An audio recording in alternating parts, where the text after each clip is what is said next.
talent is being able to hit targets that no one else can hit. But genius is hitting targets no one else can see. And I might not be that genius, but I'm willing to bet I'm going to end up in a room with one of those geniuses that's going to not be distracted by the same problems that everybody else is seeing. Put that coffee down. Creators are leaders. Be careful what kind of leaders you're producing here. Helen, we're both in sales. Let me tell you why I suck as a salesman. They realized that to be in power, you didn't need guns or money or even numbers. You just needed the will to do what the other guy wouldn't. I'm not leaving. The show goes on. Well, hello there, friend. Welcome back to the Construction Leadership Podcast. I am your host, Bradley Hartman. This episode is brought to you by the Simple Sales Pipeline. As we are heading into more uncertain economic conditions, if you are not with consistency and discipline, organizing and valuing your pipeline, your future revenues and cash flows that make your business operate, you, my friend, are flying blind. You can eliminate that risk in under 30 minutes per rep per month for under $30 per month with the Simple Sales Pipeline. Check it out. Where? Well, we tried to make that really simple and easy. TheSimpleSalesPipeline.com. This episode was also brought to you more informally by our friends at the FEI Group, specifically the Exterior Contractor Alliance. In short, the ECA brings together the smartest, most profitable contractors from across the country and then helps them get even better. They do that internally by networking and sharing ideas and insights, and also bringing in outside experts to continually help them hone their craft. And it was the FEI Group that introduced me to Martin Pettigrew and Mike Goldenstein. Who are these cats and why did we bring them on the show? Now, as you will hear, Martin Pettigrew is a ball of energy and he's really fun to talk to. He is a true entrepreneur. He owns and operates over 10 different businesses, but the primary one is Monarch Roofing. They got 3 locations. He is based in Myrtle Beach. Why?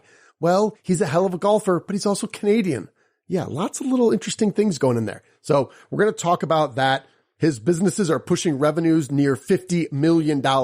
And he recently started Riva Impact, which is taking the system that he has built for roofing contractors and sharing with other contractors, teaching them, training them the system that he developed, which is really about sales and referrals, speed of response, clarity of pricing, transparency, all of that. He's packaged it up. He has written his own book called The Roofing Machine, and now he travels around the country to help other contractors be more profitable and enjoy running a business that doesn't consume their entire lives, which is a real concern. Mike Goldenstein, on the other hand, grew up on a pig farm in Iowa, got into roofing as an installer, and then as a contractor. He worked for GAF as a strategic account manager, was there for over 12 years, and is now Vice President of Revenue at Roofle, Roofle. Roofle has developed a platform that allows contractors to give the world's fastest quotes for real roofing products while emulating an online shopping experience that consumers are accustomed to already.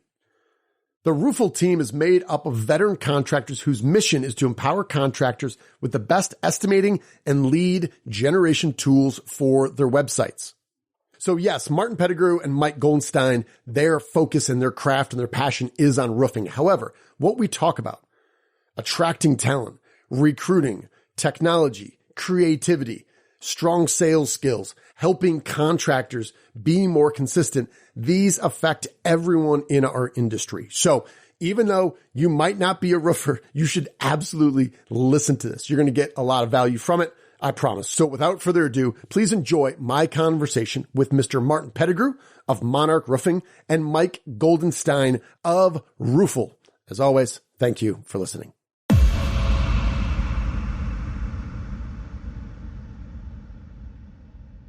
Mr. Martin Pettigrew, Mike Goldenstein, welcome to the show. Great to be here. Honored to be here, Bradley. Thanks for the opportunity, man. Well, sometimes we just start, how hard does it seem to start a podcast without screwing up people's names? Sometimes that's hard for a guy like me, but nonetheless, I'm thrilled you guys are here. Martin, I'm going to start with you. There's a little accent coming out. I had to look up Rimouski. Tell me where this is up in Canada. Yeah, great question, Bradley. And you did it's called Rimouski in French. All right. So, but it's a native. It sounds like a little bit of Russian, but it's on the St. Lawrence River. So in Quebec, the accent that you can hear is the French accent. So I'm French Canadian. I've been here in the States longer than I've been in Canada. I just realized that a few weeks ago. I went to Montreal and they were asking how long I've been in the States. I've been in the States over 20 years and in Quebec about 18. So Gotcha. Well, I've got family in Toronto. I've got family in Windsor, which is oddly south of Detroit, as I've learned geographically. And I've got nieces who studied in Montreal. And I've learned, at least the way that I understand things, like Quebecois, if I'm pronouncing that right. They're kind of like or at least there's some historical roots, like they're like the Canadian Texans. Secretly underneath them, they might want to make their own country, but we're keeping it together for now. So you don't have to validate that. I might just be, making our international relations problematic, but. Yeah, and I can tell you, yeah, it really is. It's very protective. We're very proud to be French Canadians, but at the same time, it's great to be learning more culture and everything, another country. That's why I'm here, right? The greatest country in the world.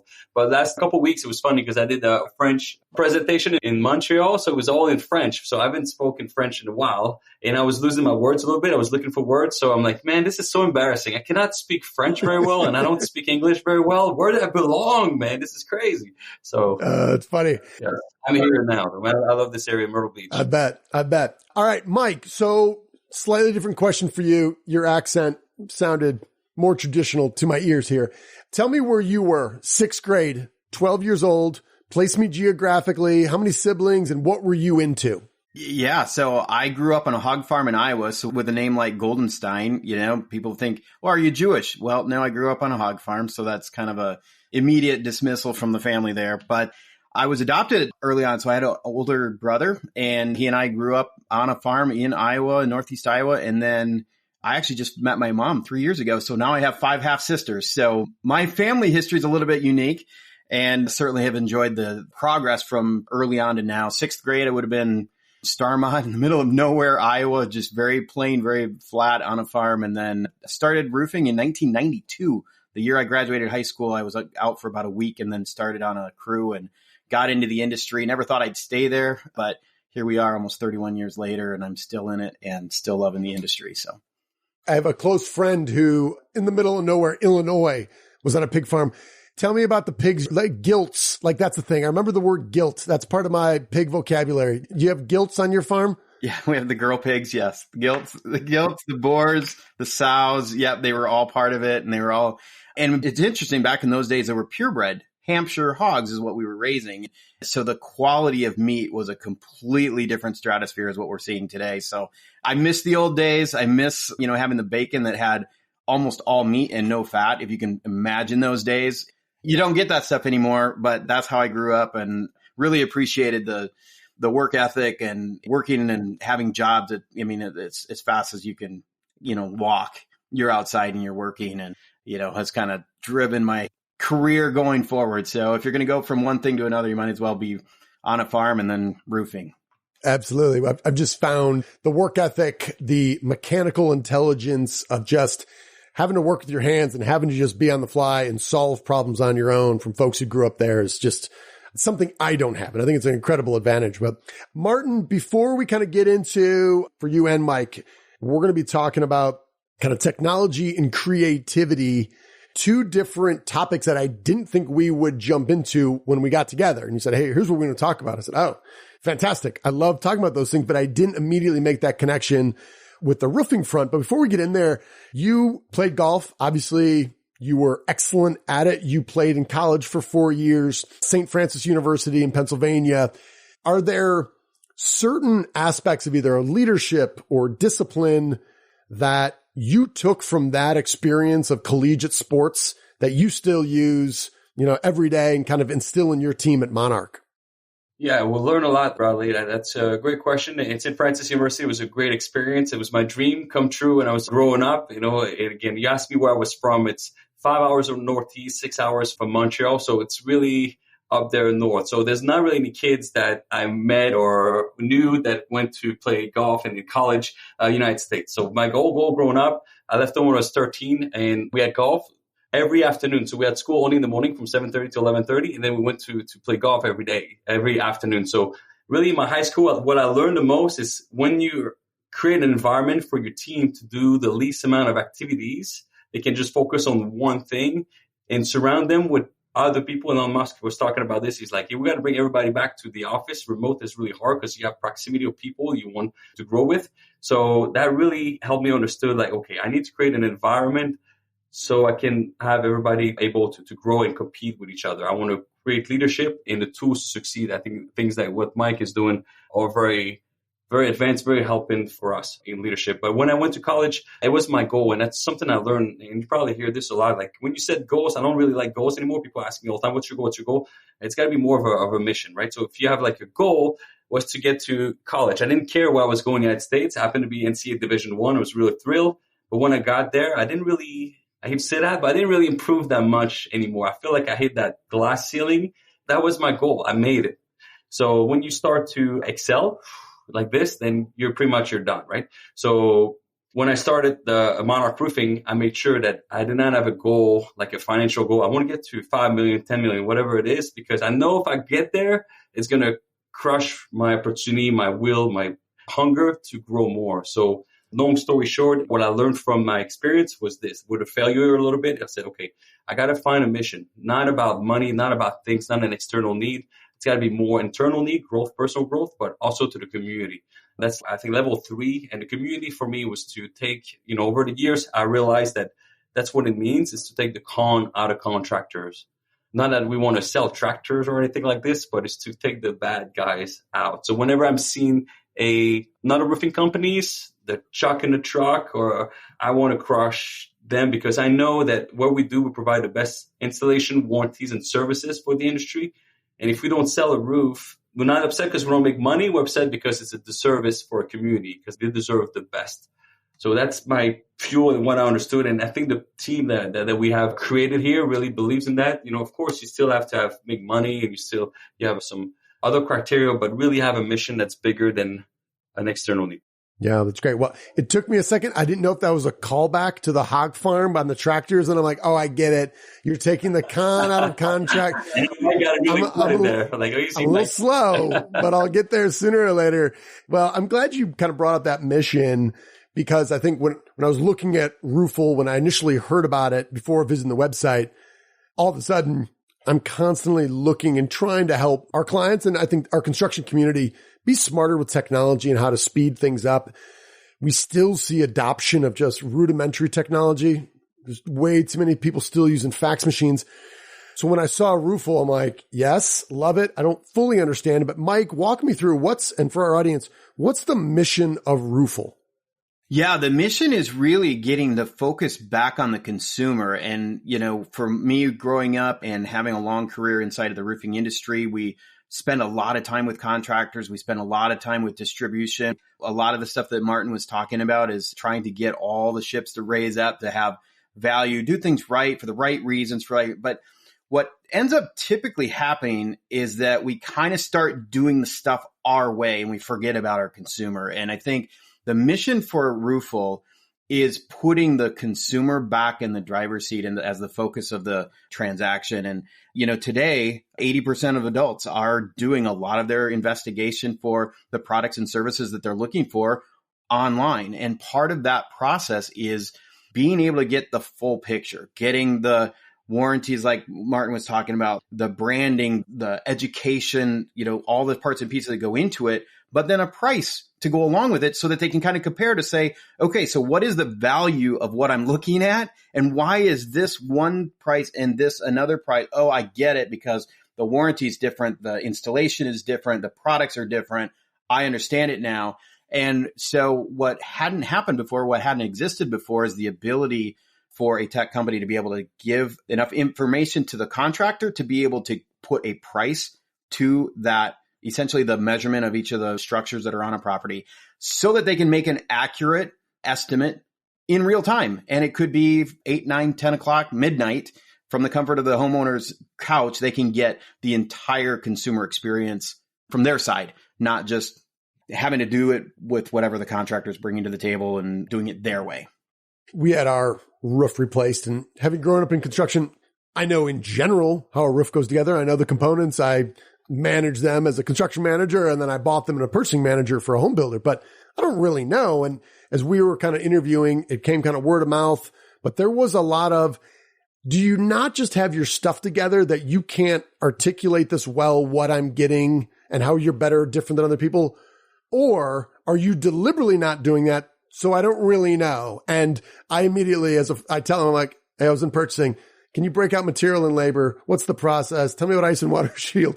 So right away, they're like, oh, one of these guys. But it still was far from detailed. It wasn't an easy buying experience. And we just relied on, I knew a guy and he trusted this guy. And we're like, here we go. So Martin, obviously you're in Myrtle Beach, which is one of my favorite places to go. I'm here in Texas right now. Obviously Roofle's everywhere. How do you guys use Roofle, or how did that leverage of technology kind of either change what you did or reinforce the things that you already knew were helping you grow as a contractor? Good question. And we're trying to create as a base business that's duplicable. Okay. So business that we can create a flywheel so we can scale it, right? We have 3 locations. We're doing great. We know there's a big gap there in when we see things like Roofle. I'm going to give you a huge compliment, Mike, but it helps us start to think about what big companies are doing. It's not really about the success, is not really about the results. It's really about the process. It's game through the process. And when we look at companies like Amazon, is Amazon really have a website that's sexy? Is it really nice? It's really simple, simplified. I won't say boring, but what they did is they mastered the operation. And that's what we want to do constantly. I believe it's never people problem when we have mistakes. It's always system problem. So when you look at Amazon, it's easy to find, it's easy to use, and it's easy to understand. Those 3 things, they crushed it. So they can create a customer experience and they can create referrals. Jeff Bezos mentioned that one day. He says, I know I'm doing well, or the only thing I'm looking for is to get you, a homeowner or whoever, to tell your friend about anything about Amazon, like Amazon Prime. So when you hear this, like, oh crap, Amazon Prime, I need this in my life, I'm going to download the app. It's over. You have a habit now. So when we look at the flywheel, right, as we create a flywheel, so when we get leads that's coming in the office, we want to do better at our Google rates, because whenever we look at the best leads that we get, it's always referrals. 73% of our closing leads that come from referrals, we crush it. Everybody knows that. Everybody wants more of that. We master that. It's awesome. The customer experience, we're customer eccentric. But then there's a big gap there because we really are not really good at Google leads or Google ads or social media, Facebook. Their closing rate is less than 10%. Like, we got to do something about it.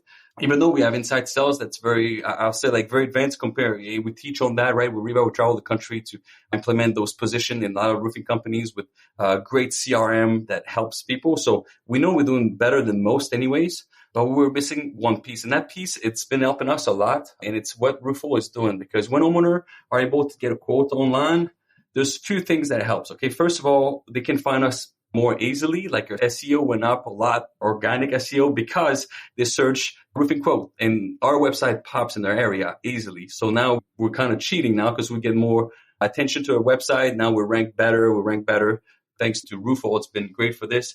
And then when people get their estimate instantly, we also get their information so we can call them.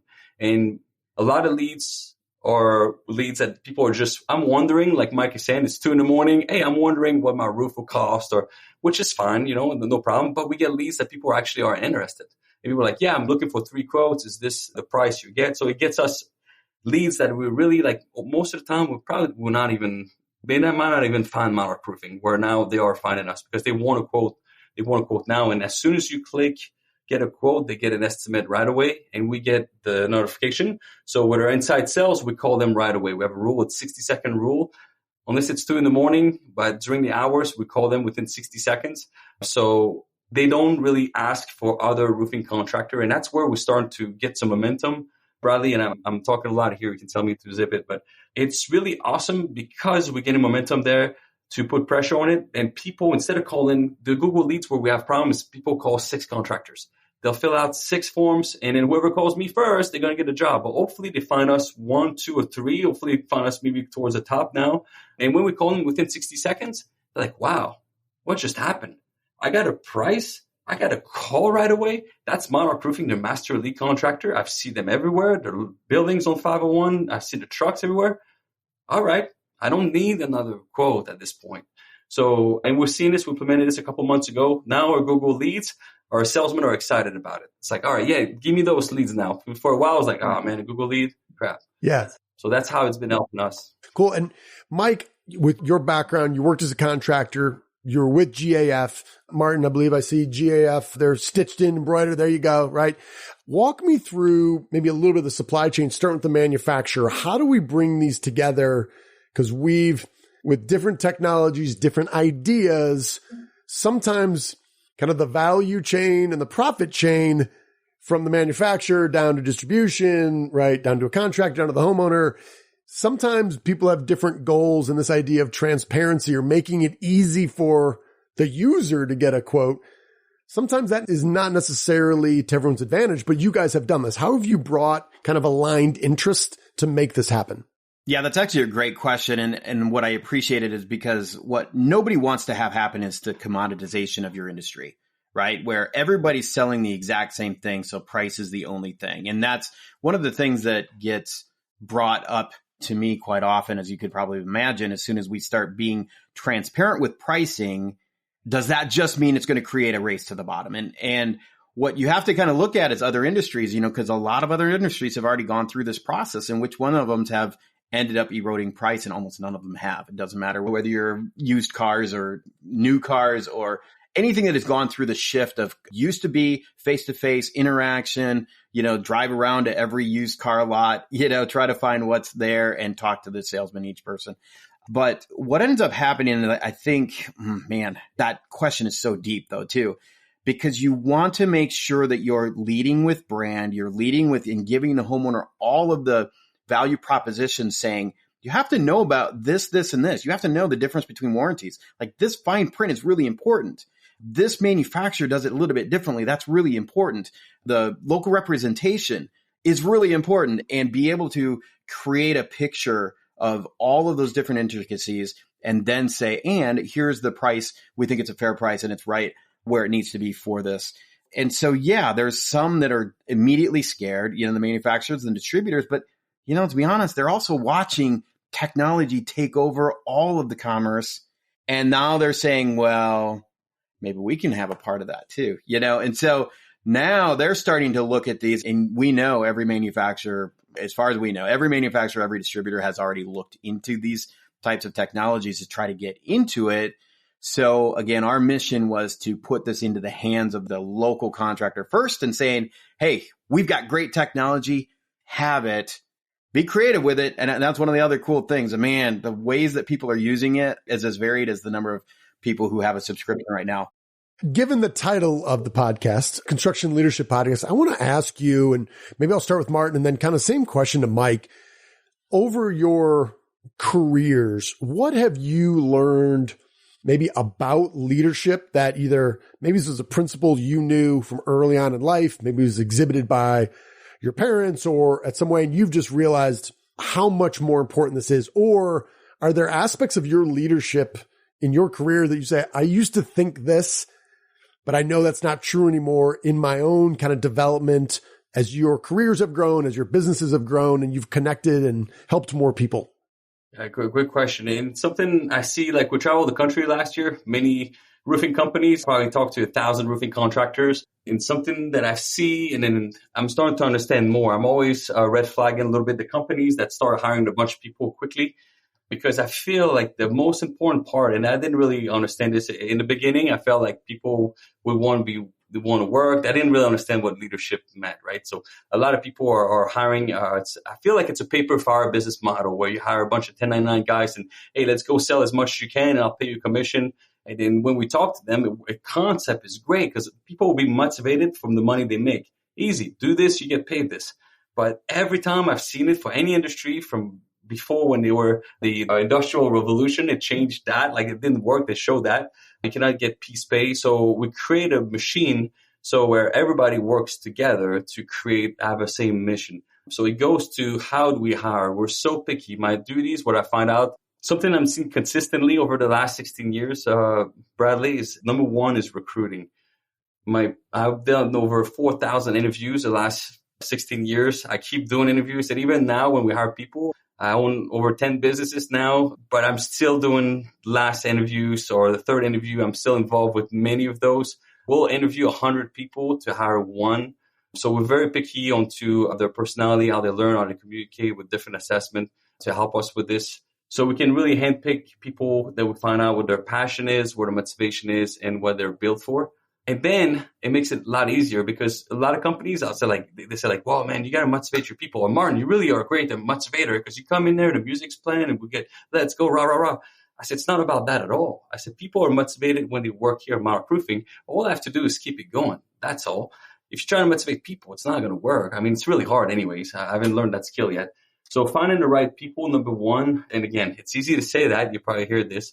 And then give them the tools, the environment, the leadership necessary for them to achieve success for the specific position.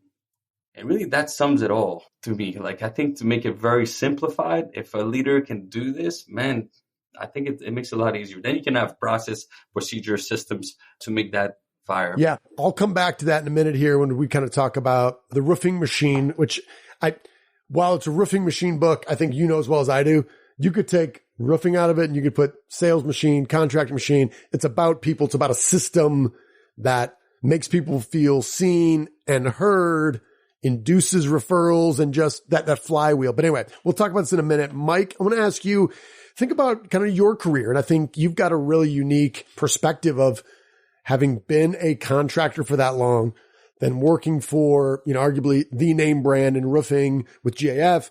And now you're coming in really in the technology side. And I'm sure just every day kind of showing off your skills of having been there, having walked a mile in the shoes of kind of those two departments. What's one of the biggest leadership principles you're reminded of, or maybe you're aware of that, it's changed as you've grown older in your career? Yeah, for sure. To me, it's the tension between the push and the pull. When I was growing up and being self-motivated, hardworking, be creative, think outside the box, you're driving and then you start thinking, well, wait a second, let me bring a team with me. And there's the push aspect of leadership that says, here's the goal, here's the mission, here's the vision, here's where we're going, let's go do it.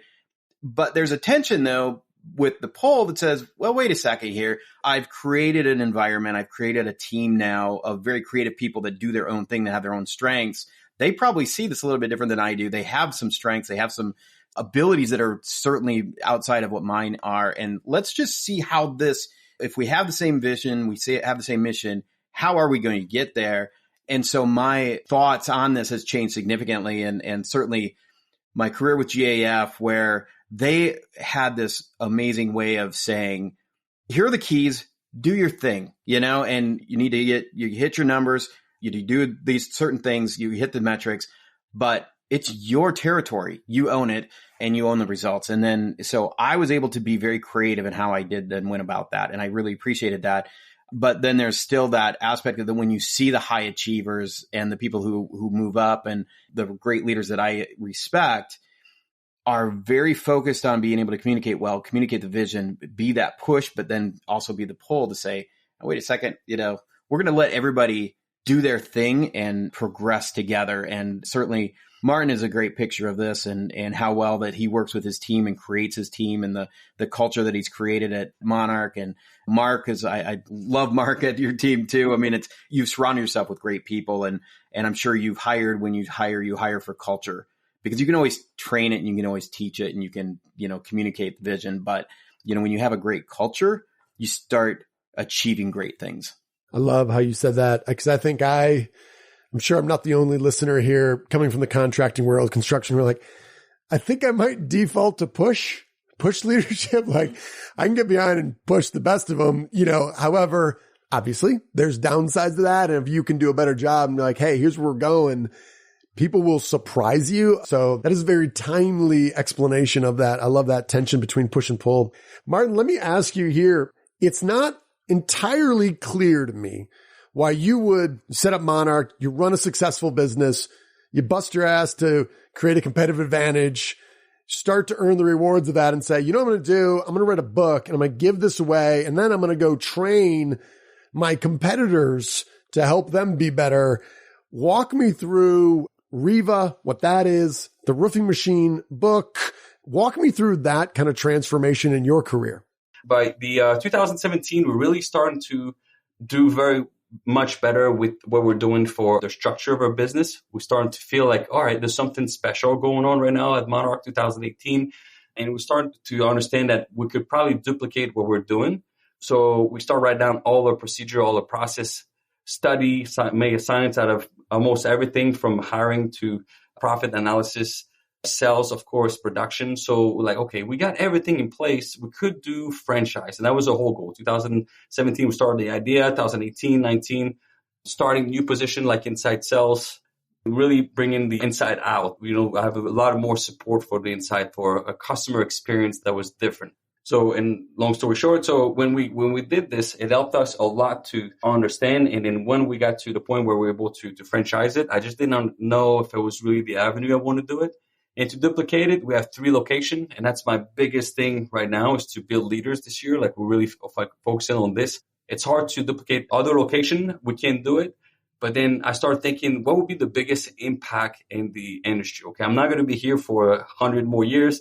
And in 100 years, people won't remember me anyways. Maybe you, both of you, especially Mike, but maybe not me so much. Okay, so I'm like, what can I do to really impact? And we talk in our language at Monarch. We say we want to dominate, but we also say we want to be 50 states. I'm like, okay, 50 states. We've been saying this for 5-6 years. Well, what are we doing about it? Like, okay, if our mission's 50 states, how can I really get the message out to 50 states? The book was a great avenue that opened up a lot of doors to meet a lot of roofing contractors that can read through the book and really like, wow, okay, I got a lot of secrets, a lot of things we're doing is in the book. A lot of people call me back and be surprised, bigger company, like, you're stupid or what? You're giving all the secrets that we're doing and things, but like, it's not your secrets, that's what we're doing, right? So people were a little bit upset about it. But our goal now with Riva, okay, brings me to that second point, to launch it so people understand. And I don't know what other people are doing, right? So last year with GAF, I traveled the country. I didn't know really what other companies were doing. I didn't write the book for, all right, I'm going to teach you others. I'm going to say, hey, this is what we do. If you like it, good. If you don't, whatever. You might be doing this already. But we found out there's a lot of companies that don't have any structure that looks like that. So it was really eye-opener. It got me even more fueled. And it's where we open up Riva to teach other roofing companies on the roofing machine structure.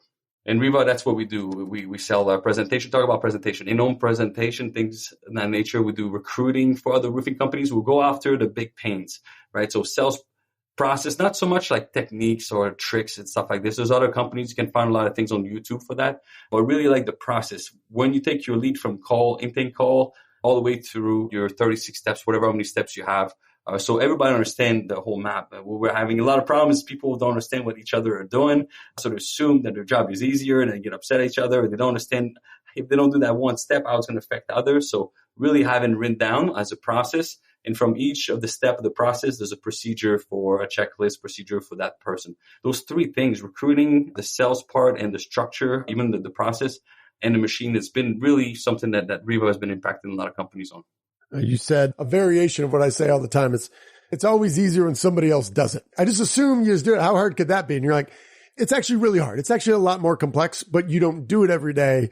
And I think we all often have that, especially with the people we work closest with. So yeah. And I mean, I will find myself saying this to our team, is that as we've been growing from 1 person and then 2 people and then 4 people, and then we're going to 8, like, let alone whatever, hundreds of people. There are those step changes where it's a different company. You need different systems. You have different processes. And if you're trying to use the same processes and systems with 3 people, with 8, it's not going to work. It's a lot of headache. But again, it's like, well, we've been successful. Yeah. Everything you've been doing to get to this point probably needs to get thrown in the garbage, and you got to start over, which is a lot of work. And that's, again, I mean, seriously, I was reading through this and I'm like, yeah, just remove roofing from here. This is exactly what we need to do. And this is simpler. And Bradley, you mentioned something, a quote that I heard sometime. It says, for every level, there's another devil. So if you had 3 million in sales, you had 6 million in 10, there's another devil. So don't wish to be, I want to be like you, Martin, and whatever. There's a lot of companies that are a lot bigger. Like, don't wish to be like me, because I'm dealing with different problems. And you mentioned the roofing machine. A lot of companies from the outside of France has started, from the company that wraps our truck, and then a company that they're from different part of the state, another state. They do our hats. They both read the book. They're like, Martin, you're stupid or what? Like, what do you mean you're stupid, man? I thought it was a good book, like, come on, man. Like, no, why don't you just call the machine, like the machine, the train machine, something like that? Because I'm going to implement so many things in my business right now. Inside sales, the structure for how you recruit, how you're going to be doing your training, and how you structure your business. This applies for all the trades. It's not a roofing book. It's like, oh, think about that. Yeah. You start with a niche and it gets large enough. And trust me, as you guys are well aware, awful lot of roofing contractors. The barriers to entry in roofing are unfortunately way too low. However, that's a different discussion for a different day. I want to be respectful of your time here. Maybe we'll go to Mike and then we'll finish back with you, Martin, and we'll wrap it up here. Let's take a step back from just roofing in general. Let's just think of the construction industry. We're talking about creativity. We're talking about technology. We're talking about entrenched problems we have, whether it's labor, whether it's volatile commodity pricing, interest rates, lots of things are happening. And yet we have more than enough problems. Say we take that 30,000 foot view, Mike, what might be a message that you find yourself repeating or you would recommend to the entire industry on just how to get through this in a way that doesn't have us all hating our lives in construction, but saying we can fall back, but we do have to do some different changes in behaviors or change in the way that we think? One of my favorite quotes of all time, I was sitting listening to a speaker and he said, talent is being able to hit targets that no one else can hit, but genius is hitting targets no one else can see. And I might not be that genius, but I'm willing to bet I'm going to end up in a room with one of those geniuses that's going to not be distracted by the same problems that everybody else is seeing, but they are going to have the ability to see those targets that no one else can see. And they're going to start hitting those targets. And it's those people that I want to learn from and be with and see how they're coping, how they're overcoming, how they're being disciplined, how they're able to, dig into all of the data behind the headlines and be able to be successful through that process. And that's where I love what every room that I've been able to be in. It's been such a pleasure to see those people who have that genius quality, that they see things differently. They see the world differently. They're ultimately unhindered by the economy and the problems that kind of get stuck right in front of our face. And suddenly they think differently. They act differently. They progress differently. Those are the people I want to be around. Those are the people I want to learn from. And ultimately it starts making some of those problems that look big in the beginning suddenly disappear. And that's kind of what I would keep looking at, those people who are seeing beyond the surface and, progressing at a rate that, man, you got to pay attention because they are doing things so differently than anybody else. Yeah. When I hear you say that too, I think sometimes we think genius and we think like Steve Jobs or Einstein. And what I've found throughout my career is that this genius could be someone who's been a roofer for 30 years and has an 8th grade education. And you talk to this guy and you're like, okay, you are operating at a different level. You are seeing things deeper, and it's just observation, information, and insight. And I think that we have a ton of those people, but I find for myself, like, you got to slow down and to ask questions and observe how they think. But I think that idea, and I love the way you frame that, we have a lot of genius in there, but sometimes we're moving too fast, even here from the guys who know it the most that are out here. They're on the roof. They're pouring the concrete. They're doing that stuff. I love that. I love the way you said that. Our egos get in the way, right? We're like, our egos get in the way and no, that'll never work. Or, or you're blindsided. You can't get outside of yourself or your own world. And, you're listening to the wrong people. And there's some people that have this figured out. And you're right. You never know who that person's going to be. Like it could be somebody from outside of the industry, could be inside. They could have 30 years experience. They could have 30 days experience. Sometimes it's the new people come up with these plans. They're like, because I have not been trained poorly, I walk in and go, well, it just makes sense, right? Like this. And everybody looks brilliant. How do we not think of that? So you never know when you're going to run into somebody that's going to completely topple your idea of how things are supposed to be. Yeah. Martin, what about you? Message for the industry as a whole, not just roofers, whole construction industry. I think Mike nailed it very well. It's moving fast. We know this, and I think we said we got to stop competing against each other and start dominating our market, like focusing. I think that's what it means, like focus on what you can do. It's moving fast because we have private equity, large amounts of money, big companies are going to get created in the next few years. It's already happening, right? We're going to have $1 billion company this year, which is insane. But it's moving into the residential too. I think if people don't panic too much too, because at one point I think it's going to get overwhelming. They're going to we started seeing a lot more companies that have a lot of office in different part of the country in our area. So like, what is these guys? And we'll look them up like, wow, they're a monster. They just have a little door on the side, so we're going to start to see this. But again, like you were saying, we learn from people we meet. Proximity is so important. People you surround yourself with, the books you reading the Roofing Machine.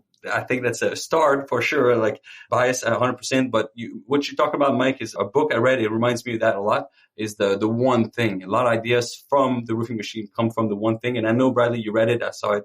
I don't see it today, but I saw it last time in the back. Yes. Very good. So there's a lot of things. And I think people that are successful in sales and anything, they're very persistent. They keep going, even though they're in the valley of disappointment because they don't see the results because we're so impatient now. But they just keep going and don't worry about what social media, what people are saying. It's just like, I'm going to keep doing this. I put the blinders on, and they're mission driven. So if you're persistent and whatever it is that's in front of you that you got to get done, you get it. If it sells, okay, I need to be in front of people so I can sell more. So mission and persistent. And I think it's going to be a great year, not to look so much about the noise, because a lot of noise all the time. All right. Well, you guys have been very generous with your time. I want to make sure it's really clear, though, for people that are listening or watching. Mike, next step, if people want to learn more about Roofle, how should they do that? What would you recommend? Yeah, roofle.com. And really the best way to do it is to sign up for a demo. We'll show you the front end, where the consumer experience. We'll show you the back end, the contractor portal, how it all works. It only takes 30 minutes to go through that process. It's the best way to find out exactly what this is, how it works, and how it can help a roofing contractor's business. And Martin, what about you? Go see Mike. He's awesome. Roofle is great. The easy team to work with, man. These guys are a gem. Travis and the whole team, man. With us as Riva Impact, we do a lot of free content on Instagram, especially. So if you follow us, DM us. But we give it away, a lot of it.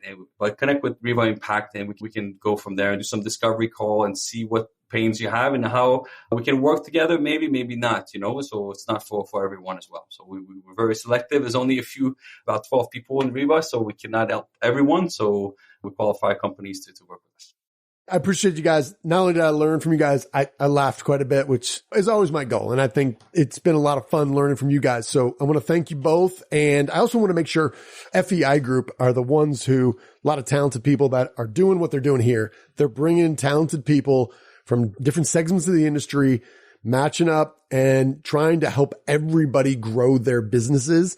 If you are not familiar with the FEI Group, going on 5 or 6 years now with the roofing division and really bringing in a lot of talented folks and helping them just grow faster. So if you're not familiar with the FEI Group, you will absolutely want to do that as well. So gentlemen, I appreciate you guys making time. It was a lot of fun. Thank you. Thank you very much. Thanks so much. All right then, friends, how did that go? Hopefully you enjoyed my conversation with Martin Pettigrew of Monarch Roofing and Mike Goldenstein of Roofle. And if you just say Roofle 150 times in the next 24 hours, it really, really just starts to roll off the tongue. You really sort of lock it in. So Roofle. Check that out. Roofle. Anyway, ROOFLE.com. Also want to thank our friends at the FEI Group, the Exterior Contractor Alliance. Specifically, they're an invitation-only co-op for high-quality, full-service roofing and exterior finish contractors. They brought us together and made it happen, and I am very appreciative because Martin and Mike are really sharp guys, and I cannot wait to be with them in person sometime soon. And I think we're going to do a follow-up podcast, get the video cameras out, and do it up right. So looking forward to doing that in person. This was also brought to you by our very own The Simple Sales Pipeline. When you're looking at your cash flow, when you're looking at predicting the future of the growth of your company, you have to quantify that pipeline. You can do it in under 30 minutes for under $30 at thesimplesalespipeline.com. All right, I'm done. I got something else to do. We're going to close out like we always do. You, my friend, are owed nothing. Deliver value first. Make it a great week.